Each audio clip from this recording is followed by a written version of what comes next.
बिस्मिल्लाहिर्रहमानिर्रहीम। अस्सलाम वालेकुम। बायोलॉजी क्लास 10 में चैप्टर नंबर 3 है कोऑर्डिनेशन एंड कंट्रोल। इस चैप्टर का आज हम सेक्शन ए है मल्टीपल चॉइस क्वेश्चन वो करेंगे। पहला हमारा एमसीक्यूज है, the activity in relation to change in environment is. जब एनवायरनमेंट में कोई चेंज आता है तो कोई भी ऑर्गेनिज्म के अंदर कौन सी एक्टिविटी पैदा होती है? स्टिम्युलस होता है, रेस्पॉन्स होता है, बोथ ए एंड बी दोनों होते हैं, या नन ऑफ दीज। तो जब भी कोई चेंज को कोई ऑर्गेनिज्म फील करता है एनवायरनमेंट में तो उसका वो रिस्पॉन्स करता है, ठीक है। तो उसके नतीजे में जो एक्टिविटी होती है वो कहलाती है रिस्पॉन्स। नंबर 2 है stimulus is detected by. Stimulus किस तरह डिटेक्ट होता है? स्टिमुलस होता क्या है? जो भी इंटरनली या एक्सटर्नली कोई चेंज आता है किसी भी इन्वायरमेंट में उसे कहते हैं स्टिमुलस। उस चेंज को जो डिटेक्ट करते हैं वो क्या चीज़ डिटेक्ट करती है? नंबर ए है हमारा रिसेप्टर, ऑप्शन बी है हमारा इफेक्टर, ऑप्शन सी है नर्व, ऑप्शन डी है ऑल ऑफ दीज। तो स्टिम्युलस को जो डिटेक्ट करते हैं ना, यानी कि बाहर से होने वाले चेंज को जो डिटेक्ट करते हैं वो करते हैं रिसेप्टर। रिसेप्टर उस चेंज को डिटेक्ट करते हैं और फिर बॉडी में या ऑर्गेनिज्म में जो उस चेंज के लिए जो एक्टिविटी होती है वो होती है रिस्पॉन्स। फिर वो रिस्पॉन्स करती है बॉडी। नंबर 3 है the type of coordination through electrochemical signals is. जो कोऑर्डिनेशन की एक टाइप है जो कि इलेक्ट्रोकेमिकल सिग्नल्स के थ्रू होती है, वो कौन सी है? ए ऑप्शन है नर्वस, बी है केमिकल, सी है मैकेनिकल, डी है ऑल ऑफ दीज। कोऑर्डिनेशन की टाइप नर्वस टाइप जो होती है वो इलेक्ट्रोकेमिकल सिग्नल के ज़रिए होती है। नंबर 4 है हमारे पास the chemical release from one cell and carry to signal some distant cell through blood are. वो केमिकल जो एक सेल से रिलीज होते हैं और फिर ब्लड के ज़रिए दूसरे सेल तक पहुंचते हैं वो कौन से हैं? ए है न्यूरोट्रांसमीटर्स, बी है एंजाइम्स, सी है हार्मोन्स और डी है ऑल ऑफ दीज। हार्मोन्स जो है वो केमिकल हैं जो कि ब्लड के थ्रू एक सेल से दूसरे सेल तक पहुंचते हैं। नंबर 5 है the type of coordination exhibit by plants. Plants में कौन से टाइप का कोऑर्डिनेशन होता है? ए है नर्वस कोऑर्डिनेशन, बी है केमिकल कोऑर्डिनेशन, सी है मैकेनिकल कोऑर्डिनेशन, डी है बोथ ए एंड बी। देखिए नर्वस तो इस टाइम तो प्लांट में नहीं होता तो नर्वस कोऑर्डिनेशन तो नहीं हो सकता, केमिकल कोऑर्डिनेशन होता है प्लांट्स के अंदर, ठीक है। बी ऑप्शन आएगा केमिकल कोऑर्डिनेशन। मैकेनिकल भी नहीं होता और ए एंड बी दोनों भी नहीं होते, तो इसका आंसर है बी केमिकल कोऑर्डिनेशन। 6 है the part of brain involve in reasoning is. Brain का कौन सा पार्ट है जो रीजनिंग में इन्वॉल्व होता है? ऑप्शन ए है फोर ब्रेन, ऑप्शन बी है सेरेब्रम, ऑप्शन सी है कॉर्टेक्स, ऑप्शन डी है फ्रंटल लोब।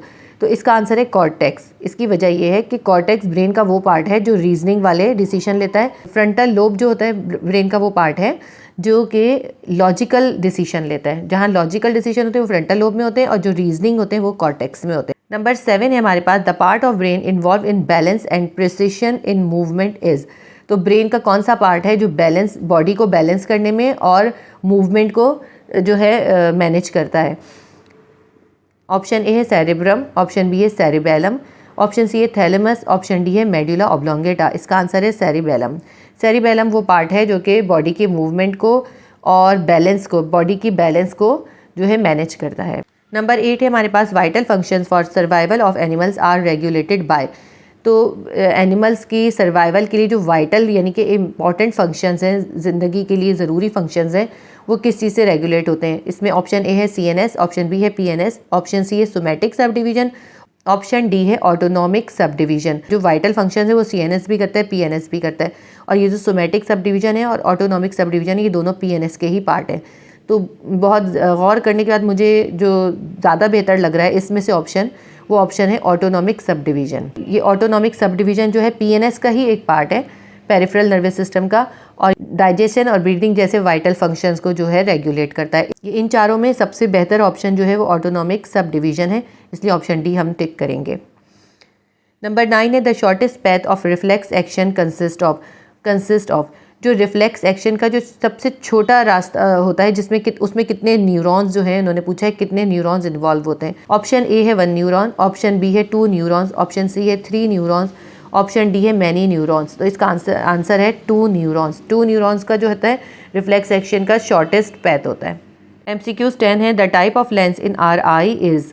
हमारी आँख में कौन से टाइप का लेंस होता है? कॉन्वेक्स। ऑप्शन ए है कॉन्वेक्स, ऑप्शन बी है कॉनकेव, ऑप्शन सी है both A and B, option D है नन ऑफ दीज। तो इसका आंसर है कॉन्वेक्स लेंस। हमारी आँख में कॉन्वेक्स लेंस होता है। ह्यूमन आई में कॉन्वेक्स लेंस होता है। 11 हमारे पास MCQs है। The automatic process of altering focus to get sharper image of near object. जब हम करीब की ऑब्जेक्ट देखते हैं तो वो कौन सा ऑटोमेटिक प्रोसेस है जो कि फोकस करता है उस चीज़ को, उस इमेज को शार्प बनाने के लिए फोकस करता है। तो उसका ऑप्शन ए हमारे पास है विजन, ऑप्शन बी है अकोमोडेशन, ऑप्शन सी है फोकस, ऑप्शन डी है ऑल ऑफ दीज। तो जो हमारी आँख को कोई चीज़ फोकस, किसी भी चीज़ को फोकस करने के लिए जो ऑटोमेटिक प्रोसेस होता है उसे कहते हैं अकोमोडेशन। ठीक है, जो लेंस को हमारे ऑप्टिक नर्व्स होते हैं वो कंट्रोल करते हैं, उसको कितना उन्होंने स्प्रेड करना है, कितना उसको जो है कॉन्ट्रैक्ट करना है, ये इस पूरे प्रोसेस को कहते हैं अकोमोडेशन। नंबर 12 हम देखते हैं the vitamin necessary for proper vision is. अच्छे विजन के लिए कौन सा वाइटामिन ज़रूरी है? ऑप्शन ए है विटामिन ए, ऑप्शन बी है विटामिन बी, ऑप्शन सी है विटामिन सी, ऑप्शन डी है विटामिन डी। इसमें है विटामिन ए इसका आंसर है। जो आँखों के लिए सबसे बेहतरीन है वो विटामिन ए है विजन के लिए। 13 है हमारे पास a colour blind person can not see. एक कलर ब्लाइंड पर्सन जो है कौन से कलर को जो है उसमें डिस्टिंग्विश नहीं कर सकता, फ़र्क नहीं महसूस कर सकता। ऑप्शन ए है एनीथिंग, ऑप्शन बी है रेड, ऑप्शन सी है वाइट, ऑप्शन डी है ब्लैक।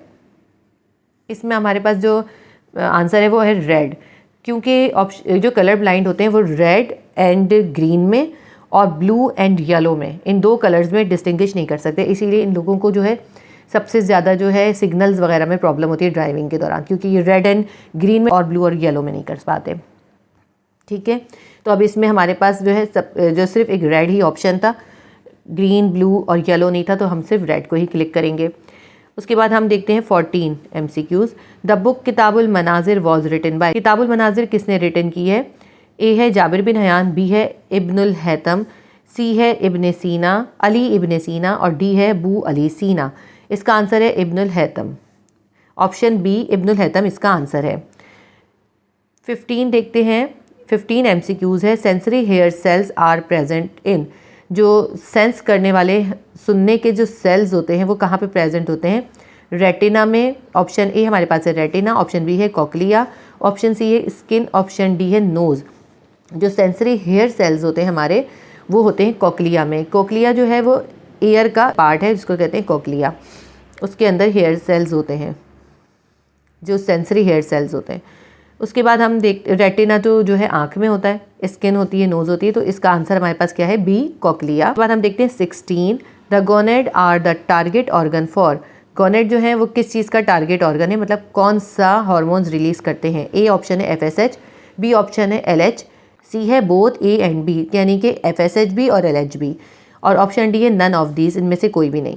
तो इसका आंसर आएगा बोथ ए एंड बी। तो गोनेड्स जो है वो टारगेट ऑर्गन है किसका? FSH का और LH का। इन दोनों हार्मोन्स को, FSH को और LH को स्टिम्युलेट करते हैं गोनेड्स। तो हमारे पास इसका आंसर है option C both A and B, A भी होगा और बी भी होगा। और ये हमारे पास जो 14 था हमारे पास इसका आंसर इब्नुल हैतम था। किताब अल मनाजिर written by Ibnul Haitham. Chapter 3 के 16 MCQs हमारे कंप्लीट हो गए। बायोलॉजी क्लास 10 चैप्टर नंबर 4 है सपोर्ट एंड मूवमेंट। इसका सेक्शन ए है multiple choice question. Number 1 MCQs है irritation caused by stimulus is the main cause of. तो स्टिमुलस के जो इरिटेशन होता है उससे क्या हो जाता है, उससे उसका मेन कॉज क्या होता है? नंबर ए है ट्रॉपिज्म, नंबर बी है मूवमेंट, नंबर सी है लोकोमोशन, नंबर डी है एर्थरिटस। तो इसका आंसर हमारे पास है मूवमेंट। जब कोई स्टिमुलस कोई ऑर्गेनिज्म महसूस करता है उसमें जो इरिटेशन होता है तो उससे वो मूव करता है, ठीक है, उसमें मूवमेंट पैदा होती है। MCQs नंबर 2 है the framework which gives shape to any structure called. तो किसी भी स्ट्रक्चर को वो कौन सी चीज़ है, वो कौन सा फ्रेम है जो शेप देता है, उसको हम क्या कहते हैं? ए है आर्किटेक्चर, बी है बोन्स, सी है कार्टिलेज, डी है स्केलेटन। ऑप्शन डी इसका आंसर है स्केलेटन। स्केलेटन जो होता है किसी भी बॉडी को वो शेप देता है, जो भी स्ट्रक्चर या शेप उसका बनाता है। MCQs नंबर 3 है the cartilage are made up of cells called. Cartilage जो होती है एक बोन की टाइप है, वो किस सेल से मिलके बनी होती है? ये पहले मैं आपको बता दूं कार्टिलेज कहाँ पर होती है। जो सॉफ्ट किस्म की हड्डी होती है उसे कहते हैं कार्टिलेज। ये कहाँ पे आपको देख सकते हैं, ये आपके नाखून में होती है, कान के आप अगर देखें कान को हाथ लगाएं तो कान में भी कार्टिलेज होती है। तो इन्होंने कहा है कार्टिलेज कौन से सेल्स से बनी होती है? ऑप्शन ए है हमारे पास ऑस्टियोक्लास्ट, ऑप्शन बी है ऑस्टियोसाइटिस, ऑप्शन सी है कॉन्ड्रोसाइट्स, ऑप्शन डी है काइनोसाइट्स। तो हमारे पास इसका आंसर है कॉन्ड्रोसाइट। जो कार्टिलेज जो होती है वो कॉन्ड्रोसाइट से बनी होती है, ठीक है। कार्टिलेज की हड्डी कॉन्ड्रोसाइट से बनी होती है। एमसीक्यू नंबर 4 देखते हैं। The head of femur attached with, femur जो होती है बोन होती है हमारी, फीमर बोन का जो हेड होता है, ऊपर का हिस्सा जो होता है वो किस चीज़ से अटैच होता है? ऑप्शन ए है पेल्विक गिर्डल, ऑप्शन बी है पेक्टोरल गिर्डल, ऑप्शन सी है स्कैप्यूला, ऑप्शन डी है एसिटाब्यूलम ऑफ पेल्विक गिर्डल। इसका आंसर हमारे पास है option D acetabulum of pelvic girdle. क्योंकि देखें पेल्विक गिर्डल का ही जो एक पार्ट होता है ना एसिटाब्यूलम, उस जगह पे फीमर बोन अटैच होती है, ठीक है। पेल्विक ग्रिडल में वो जगह जहाँ पे फीमर बोन अटैच होती है वो होता है एसिटाब्यूलम। तो पेल्विक ग्रिडल भी इन्होंने ऑप्शन दिया हुआ है, लेकिन ये ज़्यादा बेस्ट है क्योंकि इसमें उसका नाम भी बता दिया किस जगह पे अटैच होती है। Option D acetabulum of pelvic girdle. Number 5 है the large muscles of arm, हमारे बाजू का सबसे बड़ा मसल्स कौन सा होता है? ए है बाइसेप, बी है ट्राइसेप, सी है टेट्रासेप, डी है पेंटासेप। तो इसमें हमारा आंसर है बाइसेप, ए ऑप्शन है बाइसेप। बाइसेप हमारे बाजू का सबसे बड़ा मसल होता है, हमारे आर्म का सबसे बड़ा मसल होता है। नंबर 6 है the band of tough fibrous connective tissue which attach to bone at joint called. तो जॉइंट के ऊपर बोन के जहाँ पे बोन जॉइंट हो रही होती है वहाँ पे एक फाइब्रस और टफ किस्म का कनेक्टिव टिश्यू होता है। वो कनेक्टिव टिश्यू कौन सा है? ठीक है, जहाँ बोन ज्वाइन हो रही होती हैं उस जगह पे जो कनेक्टिव टिश्यू होता है फाइब्रस किस्म का, टफ किस्म का, वो कौन सा होता है? ऑप्शन ए है लिगामेंट, ऑप्शन बी है टेंडन, ऑप्शन बी है बाइसेप, ऑप्शन सी है ट्राइसेप। इसका आंसर है ऑप्शन ए लिगामेंट। लिगामेंट वो टफ या फाइब्रस टिश्यू होता है जो बोन्स के जॉइंट पर मौजूद होता है। एमसीक्यूज नंबर 7 है softening and weakening of bone in children due to deficiency of vitamin D called. तो बच्चों में जब विटामिन डी की कमी होती है उससे उनकी बोन्स जो होती हैं सॉफ्ट और वीक हो जाती हैं, तो उसको क्या कहते हैं? उस बीमारी को क्या कहते हैं या उस वीकनेस को क्या कहते हैं? ऑप्शन ए है ऑस्टियोपोरोसिस, ऑप्शन बी है ऑस्टियोआर्थराइटिस, ऑप्शन सी है रिकेट्स, ऑप्शन सी है रियूमेटिक फीवर। तो इसका आंसर है रिकेट। रिकेट वो बीमारी है जो विटामिन डी की कमी से बच्चों में पैदा होती है, उनकी हड्डियाँ सॉफ्ट और वीक हो जाती हैं। नंबर 8 हम करते हैं the muscle which is responsible to straighten the limb is. Limb को स्ट्रेट करने के लिए कौन सा मसल रिस्पॉन्सिबल होता है? नंबर ऑप्शन ए है लिगामेंट, ऑप्शन बी है स्केलेटन मसल, ऑप्शन सी है फ्लेक्सर, ऑप्शन डी है एक्सटेंसर। इसका आंसर है हमारे पास ऑप्शन डी एक्सटेंसर। जब हम लिम्ब को स्ट्रेट करते हैं तो उसके लिए जो मसल यूज़ होता है वो होता है एक्सटेंसर। एमसीक्यूज नंबर 9 है the pair of muscles where both work in opposite direction. वो कौन से मसल्स का पेयर है जो दोनों एक दूसरे की ऑपोजिट डायरेक्शन में मूव करते हैं? ऑप्शन ए है एंटेगनिस्ट, ऑप्शन बी है कार्डिक, ऑप्शन सी है स्मूथ, ऑप्शन डी है एबडक्टर। इसका आंसर है ऑप्शन ए एंटेगनिस्ट, ठीक है। ऑप्शन ए एंटेगनिस्ट इसका आंसर है क्योंकि ये वो मसल्स का पेयर है जो कि ऑपोजिट डायरेक्शन, एक दूसरे की ऑपोजिट डायरेक्शन में मूव करता है। चैप्टर 4 के 9 एमसीक्यूज थे, हमारे 9 एमसीक्यूज कंप्लीट हो गए। उम्मीद करती हूँ आपके लिए हेल्पफुल होंगे। अगर आपके लिए वीडियो हेल्पफुल रहती है तो प्लीज़ वीडियो को लाइक करें, शेयर करें और सब्सक्राइब कर लें अगर चैनल पे फर्स्ट टाइम विजिट कर रहे हैं तो। अल्लाह हाफिज़।